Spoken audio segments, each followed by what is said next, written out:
Welcome back to another video here on the Unknown Coder YouTube channel. Today we are doing the LeetCode problem 189, rotate array. As you can see, this is another medium problem that is actually relatively simple once you figure out the actual pattern that we're going to talk about in a little bit. So this problem states that given an integer array nums, rotate the array by k steps, where k is a non-negative. So basically what this means, we're going to shift all the elements over, and then the elements at the end of the array are going to go towards the front of the array, which is also part of that pattern that I was talking about. So let's go ahead and take a look at the examples, and then see if we can figure out this pattern a little bit better as well as we look through them and examine the outputs of each example. So for example number 1, we're going to start out with the nums array equal to 1, 2, 3, 4, 5, 6, 7, and k is equal to 3. So we want to shift this over 3 times. So the first step will be rotating over 1, and it'd look like 7, 1, 2, 3, 4, 5, 6. The second step would be 6, 7, 1, 2, 3, 4, 5. And finally, the last step would be 5, 6, 7, 1, 2, 3, 4. So the output would be 5, 6, 7, 1, 2, 3, 4. And what I want you all to pay attention to is that we shifted everything to the left 3. So the last 3 indexes appear at the front, and then the last however many are going to appear at the back. So this is actually a pattern that we can kind of pick up on as we continue.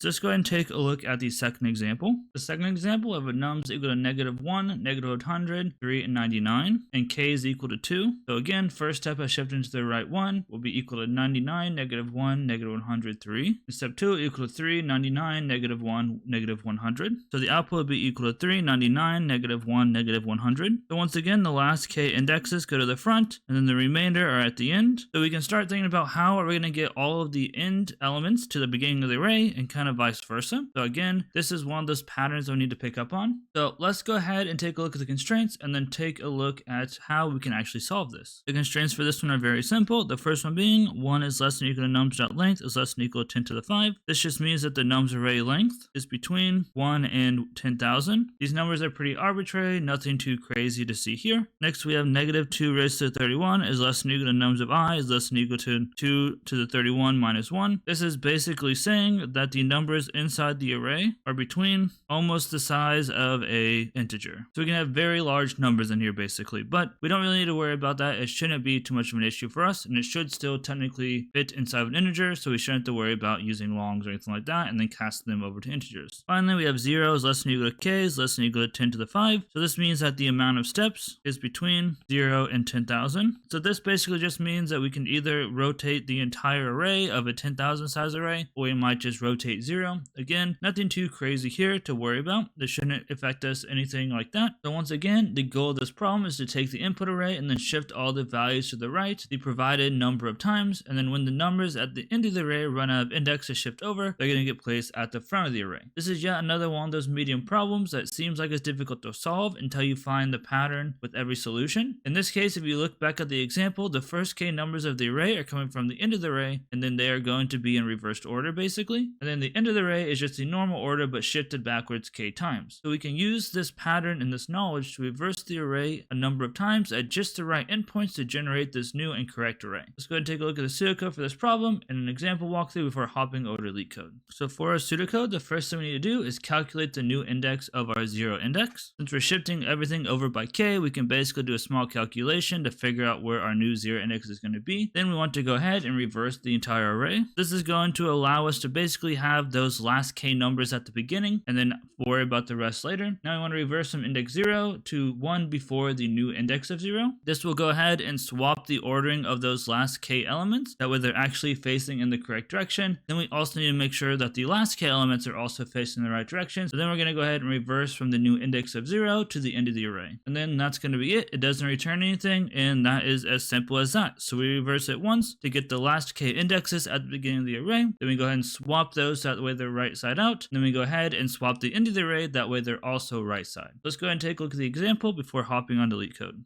So for our example, we're going to go nums equal to 1, 2, 3, 4, 5, 6, 7, and k equal to 3. We need to go ahead and calculate our new shifted 0. So we're going to go ahead and say shifted 0 equal to. It's going to be equal to k mod nums.length. That's going to be 3 mod 7, which is equal to 3. So now that means that the value at index 0, which is equal to 1, is now going to end up at index 3, which is where 4 is. So keep that in mind as we rotate some things here. So now we want to go ahead and reverse the array the first time, so it's basically backwards. Now nums is going to equal to 7, 6, 5, 4, 3, 2, 1. And rotating the array around like this is going to be super simple. We can just literally use a for loop that only loops through half the array, swapping the last index and then the first index, and then coming closer and closer and closer using the 2-pointer technique. So it's going to be actually really fast to reverse these arrays. Then when you go ahead and reverse the array from 0 to shifted 0 minus 1, so nums of 0 to shifted minus 1 is equal to 7, 6, 5.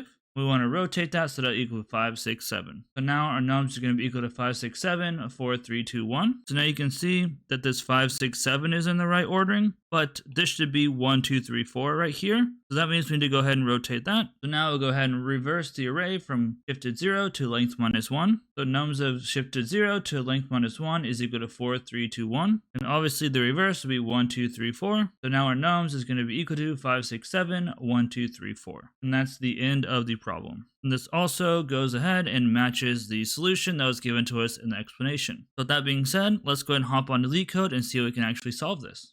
To start this problem, we're just going to start out outside of the rotate method. We're going to make a new void method called reverse. This is going to take in an int array nums, an int start, and an int end. This is how we're going to go ahead and reverse our arrays. We're going to say while start is less than or equal to end. We're going to say int temp is equal to nums of start. And then we're going to go and swap the start and end. So num start is equal to nums end. Then we go ahead and say nums end is equal to temp. So we have successfully swapped the numbers, and we want to go ahead and bring those 2 pointers into each other. So start plus plus and end minus minus. And eventually those 2 pointers will either meet in the middle or cross over, and that means we swap the entire area that we want to swap. So now inside of our rotate, we're going to go ahead and say k is equal to k mod nums.length. This is basically going to be that new shifted 0 that we're looking for. Then we're going to call reverse method. We're going to call nums.length minus k, and nums.length minus 1. Then we're going to call reverse again with nums again. We're going to start at 0, and we're going to start at nums.length minus k minus 1.